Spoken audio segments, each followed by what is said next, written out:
Tweet করেছে। Cinema একটু দেখুন, নামটা বলুন না। Tweet পিন্টুর cinema. আর কোন সিনেমায় কাজ করেছে নামটা বলতে বলবেন না। উনি মনে হয় দিবাস্বপ্ন দেখছেন আর কি। আসলে পিন্টু মন্ডলের কাছ থেকে এত কোটি কোটি টাকা নিয়েছে ভুলেই গেছে আর কি।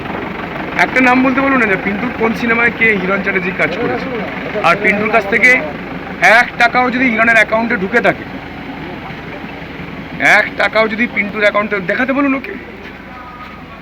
এত কোয়েল মল্লিকও কাজ করেছে, পিন্টু মন্ডলের শো করেছে। কোয়েল মল্লিক থেকে শুরু করে বাংলা সিনেমার যতজন আছেন সবাই কাজ করেছে পিন্টু মন্ডলের সঙ্গে।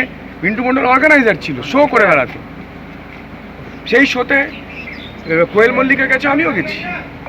ভোটের আগে কেশপুরে বিজেপি নেতা গ্রেপ্তার, থানায় হিরণ বিজেপি কর্মীকে মারধর। ভোটের একদিন আগে গ্রেপ্তার কেশপুরের বিজেপি নেতা তন্ময় ঘোষ। আজ ষষ্ঠ দফা নির্বাচনে প্রচারের শেষ দিন, শেষ প্রচারের দিনে কেশপুরে গ্রেপ্তার করা হলো বিজেপি নেতাকে।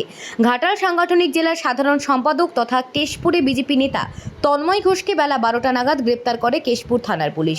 তারপর বিকেল 4টে নাগাদ কেশপুর থানায় উপস্থিত হয় ঘাটাল লোকসভা কেন্দ্রের বিজেপি প্রার্থী চট্টোপাধ্যায়। তিনি জানতে চান ভোটের একদিন আগে কেন তার কর্মীকে গ্রেপ্তার করা হয়েছে।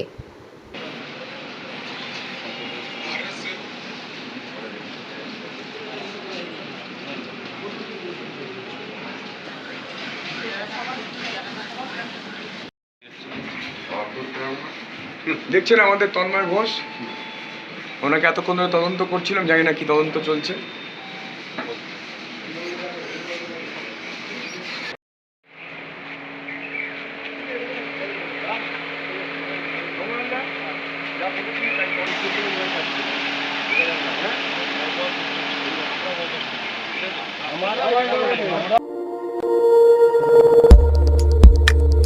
নিউজ প্রাইম টাইমস, আপনাদের সাথে, আপনাদের পাশে।